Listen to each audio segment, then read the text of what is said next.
I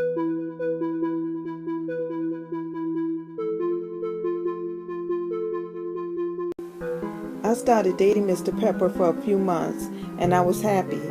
I believed that he was a dream come true. So sweet and a gentleman, this man gave me anything that I wanted. Yes, he spoiled me, and he was very attentive. Ladies, this man was tall, handsome, and muscles that made you want to thank God for creating him. I was glad to have him in my life. He really made me feel special. My cousin Shanita found out that I was dating him, and she said, "Girl, you dating Mr. Pepper? He is from the west side and he is crazy."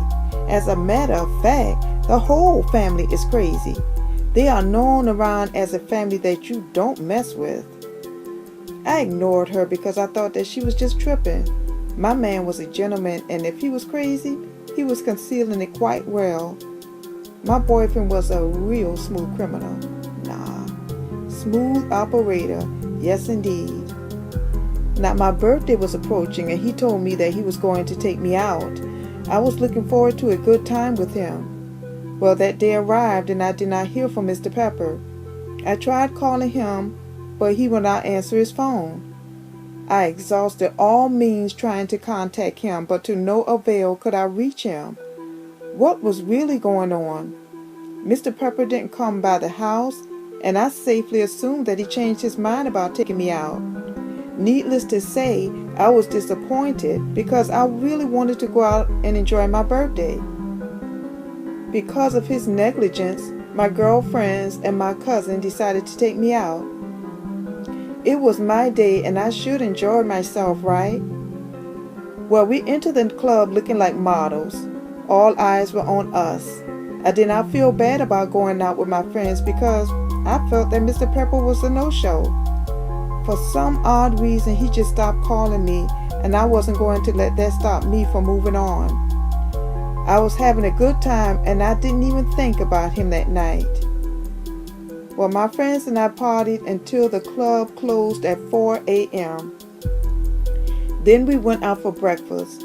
Finally, my friend Wendy dropped me off to my apartment, and my cousin Tania got out of the car too.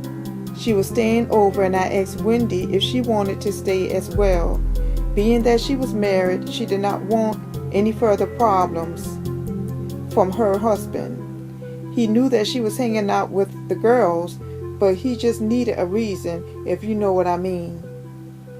Wendy told me since the sun was coming up that she would go home. I said goodbye to her, and my cousin and I entered my apartment. I opened the door to my place and noticed that it was very dark. I thought that I left a lamp on. An eerie silence invaded my home, and not even the sound of dripping water was heard. My cousin Tania claimed her spot on the couch. I gave her a pillow and a blanket from the closet. Then I walked toward my bedroom. I opened the door, turned on the light, and then tossed my shoes by my bed. Leaving the light on, I walked into the bathroom and did the same. I closed the door, got undressed, and commenced to showering. I was in the shower for about 20 minutes. Now, I would always hang a nightgown on the back of the bathroom door so that when I'm done bathing, I could just slip on my gown. Well, that's what I did, and then I went into my room. I noticed that the light was off. Now, I knew that I left that light on. Something wasn't right here. I developed an uneasy feeling, for I felt as if I was being watched. To my surprise, the door slammed behind me. Mr. Pepper rushed over to me and started fussing. He asked a lot of questions like he was interrogating me. He was off the boat, far off the boat. "Where you been, huh? You seen another man? I should kill you." Suddenly there was a knock on my door. It rattled me more, but it was my cousin Tanita. She yelled, "Shelly, are you all right?" I replied, "Yeah, I'm all right." I didn't want my cousin to get hurt because I didn't know what Mr. Pepper was capable of doing. Then I remembered what my cousin Shanita told me about Mr. Pepper and his kinfolks. I thought that I was going to die that night. The manner in which he looked at me Mr. Pepper's eyes revealed menacing intentions and a threatening demeanor.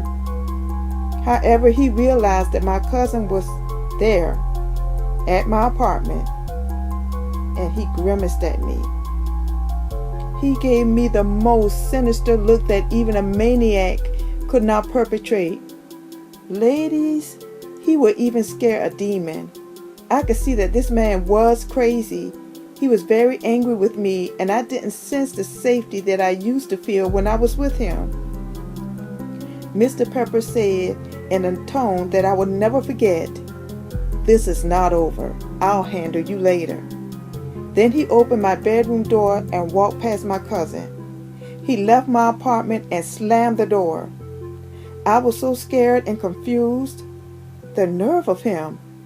You see, when he stopped calling me and I was unable to reach him, I assumed that we broke up. Come on now, ladies. Sometimes a guy could meet another woman and he would stop calling you. That's because he don't want to face you and admit that he was cheating on you or that it's over. I just needed to add that insert. Besides, how in the world did Mr. Pepper get into my apartment? I live on the second floor. I did not give him a key.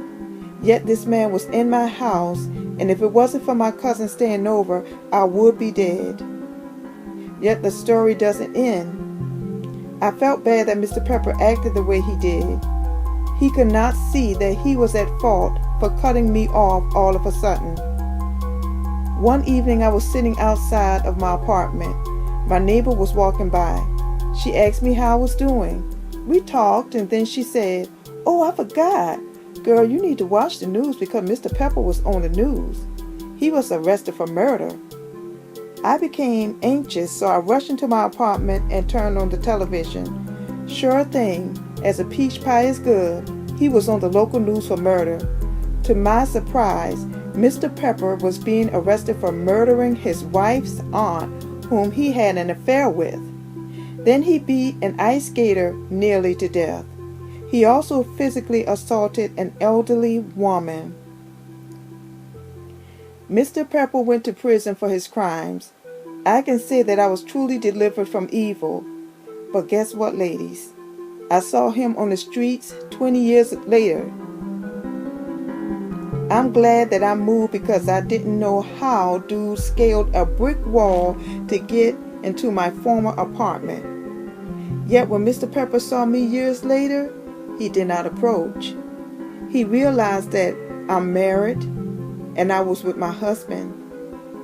This psychotic killer still looks the same, almost like he never aged.